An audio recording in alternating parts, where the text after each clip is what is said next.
केरल यूं ही हिंदू विहीन नहीं हो रहा है, इसके पीछे एक गहरी साजिश रची गई थी।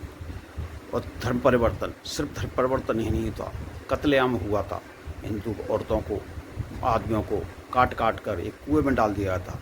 कुएं का पानी लाल हो गया था, लेकिन इतिहासकारों ने इन इतिहास को, वामपंथियों ने किसानों का आंदोलन बताकर उसे दबा दिया गया।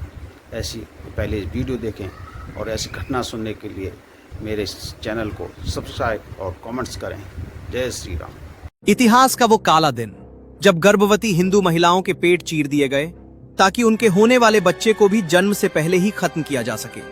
केरल का वो तुव्वुर गांव जहां एक ही दिन में इतने हिंदुओं को काटकर कुएं में फेंका गया कि कत्ल करने वाले जल्लाद थक गए, पर वो कुआं लाशों से नहीं भरा।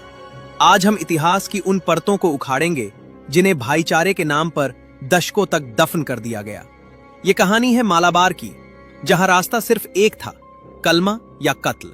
1921 का साल, पूरी दुनिया में खिलाफत आंदोलन की गूंज थी। गांधी जी को लगा था कि ये आंदोलन हिंदुओं और मुसलमानों को एक करेगा, लेकिन मालाबार के जंगलों और पहाड़ों में कुछ और ही पक रहा था। कट्टरपंथ की एक ऐसी लहर उठी जिसने ब्रिटिश राज से ज्यादा अपने ही हिंदू पड़ोसियों को निशाना बनाना शुरू किया। पर सवाल यह है, क्या यह सिर्फ एक किसान विद्रोह था जैसा हमें किताबों में पढ़ाया गया, या फिर एक सुनियोजित नरसंहार? एनी बेसेंट ने अपनी रिपोर्ट में लिखा कि मालाबार ने हमें वो दिखाया जो हमने सपने में भी नहीं सोचा था। नंबूदरी ब्राह्मणों से लेकर समाज के सबसे निचले तबके, किसी को नहीं बख्शा गया। मंदिरों को तोड़ा गया, मूर्तियों को अपवित्र किया गया और हजारों लोगों को तलवार की नोक पर धर्म बदलने को मजबूर किया गया। डॉक्टर अंबेडकर ने अपनी किताब में इसे सांप्रदायिक जिहाद कहा था। उन्होंने दर्ज किया कि कैसे हिंदुओं के घरों को चिन्हित किया गया था। यह कोई अचानक भड़की हिंसा नहीं थी, ये एक तरफा शिकार था।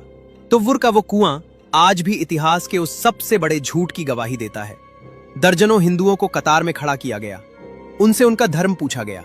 इनकार करने वालों की गर्दनें रेत दी गईं, लाशें कुएं में गिरती रहीं जब तक कि कुआं ऊपर तक भर नहीं गया। चिल्लाने वाली आवाजों को दबाने के लिए बाहर ढोल बजाए जा रहे थे। ब्रिटिश सेना चंद किलोमीटर दूर थी, लेकिन मालाबार के हिंदू पूरी तरह अनाथ थे। आजादी के बाद इस दर्दनाक नरसंहार को मजलूम किसानों का विद्रोह बताकर इसके असली सांप्रदायिक रंग को पोंछ दिया गया। जिन हाथों ने गर्भवती महिलाओं के पेट चीरे थे, उन्हें स्वतंत्रता सेनानी तक कहा गया। लेकिन क्या उन हजारों बेगुनाहों का खून इतना सस्ता था? क्या भाईचारे की कीमत सिर्फ एक ही पक्ष को चुकानी थी? इतिहास को भुला देने से घाव नहीं भरते, बल्कि वो नासूर बन जाते हैं। आज जरूरत है उस सच को स्वीकार करने की, ताकि दोबारा कभी किसी तुव्वुर गांव में कोई कुआं इंसानी लाशों से न भरे।